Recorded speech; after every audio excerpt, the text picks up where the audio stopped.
उत्तर प्रदेश के मुख्यमंत्री योगी आदित्यनाथ, एक ऐसा नाम जो राजनीति के साथ साथ गोरखपुर के प्रसिद्ध गोरखनाथ मठ से भी गहराई से जुड़ा है। लेकिन क्या आप जानते हैं, सोशल मीडिया पर वर्षों से एक रहस्यमय दावा किया जाता है कि गोरखनाथ मठ के नीचे ऐसे गुप्त तहखाने मौजूद हैं जिनका रहस्य केवल मठ के चुनिंदा महंतों को ही पता है। और इन महंतों में यूपी के सीएम योगी आदित्यनाथ भी शामिल हैं। कुछ लोग कहते हैं कि गुप्त तहखाने में अरबों रुपए का खजाना छिपा है, तो कुछ लोग ये भी दावा करते हैं कि मंदिर के हिस्से में एक ऐसा तहखाना है जहां पर नागा साधुओं के हथियार अस्त्र शस्त्र संचित करके रखे हुए हैं। और तो और कई लोग ये भी दावा करते हैं कि मंदिर के अंदर जो धूना और अखंड दीपक जल रहा है वो लगभग 8 लाख वर्षों से जल रहा है। कुछ का दावा है कि सदियों पुराने दुर्लभ ग्रंथ और योग विद्या के गुप्त रहस्य आज भी उन्हीं तहखानों में सुरक्षित रखे गए हैं। यहाँ तक कि कई वायरल वीडियो में ये भी दावा किया गया है कि मठ के कुछ हिस्सों में आम लोगों का प्रवेश इसलिए भी नहीं है क्योंकि वहाँ कोई विशेष और बड़ा रहस्य छिपा हुआ है। लेकिन क्या इन दावों के पीछे कोई ठोस ऐतिहासिक प्रमाण है? क्या सचमुच गोरखनाथ मठ के नीचे कोई रहस्यमय खजाना मौजूद है, या फिर ये सिर्फ अफवाहों, लोक कथाओं और सोशल मीडिया की बनाई हुई कहानी है?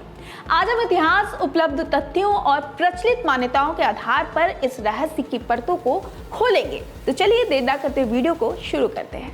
दोस्तों, गोरखपुर शहर के बीचों बीच स्थित गोरखनाथ मठ सिर्फ एक मंदिर नहीं बल्कि भारत की सबसे प्रभावशाली आध्यात्मिक परंपराओं में से एक नाथ संप्रदाय का प्रमुख केंद्र माना जाता है। वर्तमान में सीएम योगी आदित्यनाथ गोरखनाथ मठ के पीठाधीश्वर हैं। उनसे पहले महंत अवैधनाथ और महंत दिग्विजय नाथ ने भी इस परंपरा का नेतृत्व किया था। सोशल मीडिया पर अक्सर ये दावा किया जाता है कि मठ के कथित रहस्यों की जानकारी केवल पीठाधीश्वर को ही होती है। दरअसल मान्यता है कि महायोगी गुरु गोरक्षनाथ ने यहीं से साधना की थी। सदियों से यह स्थान योग, ध्यान, हठ योग और तपस्या का केंद्र माना गया है। इतिहासकार मानते हैं कि इस मठ की परंपरा लगभग 1000 वर्षों से चली आ रही है। इतने लंबे इतिहास वाले किसी भी स्थान के साथ रहस्य जुड़ जाना ये कोई आम बात नहीं है। इसी कारण समय के साथ यहाँ गुप्त सुरंगों और तहखानों की कहानियां भी जन्म लेने लगी। लेकिन कहानी यहीं खत्म नहीं हुई। भारत के इतिहास में कई ऐसे दौर आए जब इन्हीं कहानियों की वजह से मंदिर में कई बार आक्रमण हुआ। 12वीं और 13वीं शताब्दी में जब उत्तरी भारत पर तुर्क और अफगान शासकों के लगातार आक्रमण होने लगे, तब अनेक मंदिरों, मठों और धार्मिक संस्थानों को भारी नुकसान पहुंचाया गया। उस समय भारत के कई प्राचीन धार्मिक केंद्रों को लूटा गया और नष्ट भी कर दिया गया। गोरखनाथ मठ के बारे में भी माना जाता है कि इस अशांत काल का प्रभाव इस पर भी पड़ा था। हालांकि उस समय के अभिलेख बहुत कम उपलब्ध हैं, इसीलिए ये निश्चित रूप से नहीं कहा जा सकता कि किस शासक ने कब यहाँ पर हमला किया था। 13वीं शताब्दी के अंत में दिल्ली सल्तनत के शक्तिशाली सुल्तान अलाउद्दीन खिलजी का शासन भी आया। उसके शासनकाल में उत्तर भारत में कई सैन्य अभियान चलाए गए। कुछ स्थानीय परंपराएं ये दावा करती हैं कि इसी दौर में गोरखनाथ मठ को भी क्षति पहुंचाई गई थी। लेकिन इस दावे की पुष्टि करने वाले प्रत्यक्ष ऐतिहासिक दस्तावेज आज भी उपलब्ध नहीं है। समय बीतता गया, फिर आया मुगल काल। 17वीं शताब्दी में औरंगजेब के शासनकाल के दौरान भारत के कई प्रसिद्ध मंदिरों को तोड़े जाने या नुकसान पहुंचाए जाने के ऐतिहासिक प्रमाण मिलते हैं। गोरखनाथ मठ भी इस दौर में 2 बार हमलों का शिकार हुआ था। कहा जाता है कि मठ को नुकसान पहुंचाया गया, लेकिन हर बार नाथ योगियों और स्थानीय श्रद्धालुओं ने मिलकर इसका पुनर्निर्माण किया। हालांकि इतिहासकार ये भी बताते हैं कि इन घटनाओं की सटीक तारीख और विवरण को लेकर अलग अलग मत हैं। इसीलिए इन्हें पूरी तरह स्थापित ऐतिहासिक तथ्य नहीं बल्कि परंपराओं और उपलब्ध ऐतिहासिक विवरणों के आधार पर देखा जाता है। लेकिन एक बात है जो बिल्कुल स्पष्ट है, हर आक्रमण, हर विनाश और हर कठिन दौर के बाद गोरखनाथ मठ फिर से खड़ा हुआ। यही इस मठ की सबसे बड़ी पहचान है। आधुनिक काल में महंत दिग्विजयनाथ ने मठ के पुनर्विकास की शुरुआत की। उसके बाद महंत अवैधनाथ ने इसे आगे बढ़ाया और फिर अब योगी आदित्यनाथ के नेतृत्व में मठ का और भी व्यापक विस्तार हुआ है। जानकारी के लिए बता दें कि जब विदेशी आक्रमणों के कारण मंदिरों और मठों पर खतरा मंडराने लगा, तब ऐसे समय में कई धार्मिक स्थलों पर भूमिगत कक्ष बनाए जाते थे, जहां मूर्तियां, धार्मिक ग्रंथ और मूल्यवान वस्तुएं सुरक्षित रखी जाती थी। यही ऐतिहासिक तथ्य लोगों की कल्पना का आधार बना। धीरे धीरे गोरखनाथ मठ के बारे में भी कहा जाने लगा कि इसके नीचे विशाल तहखाने बने हुए हैं। कुछ कहानियों में दावा किया गया कि वहां सोने चांदी का खजाना भी छिपा है। कुछ लोगों ने कहा कि वहां ऐसे दुर्लभ ग्रंथ हैं जिन्हें कभी सार्वजनिक नहीं किया गया है, और कुछ ने तो यहां तक दावा किया कि भूमिगत सुरंगें कई किलोमीटर तक जाती हैं। जब हमने इन दावों की पड़ताल की तो एक अलग तस्वीर सामने आई।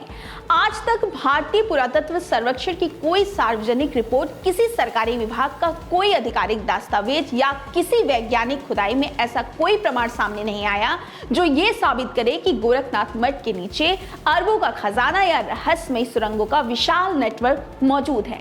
यानी इतिहास हमें संघर्ष की कहानी तो सुनाता है, लेकिन खजाने की नहीं।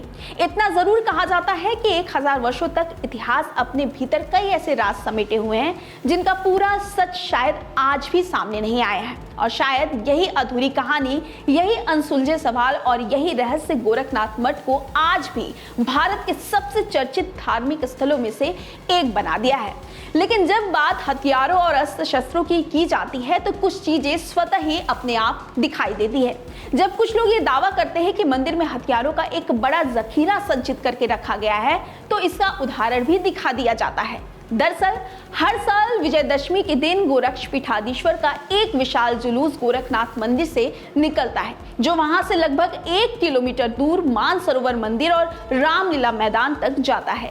इसमें भारी संख्या में गोरक्षपीठाधीश्वर से जुड़े लोग शामिल रहते हैं और उनके हाथों में भाले, तलवार तथा आधुनिक हथियार भी शामिल होते हैं। बताया जाता है कि ये सभी हथियार मंदिर प्रशासन के हैं और हर विजयदशमी के दिन इनकी पूजा की जाती है।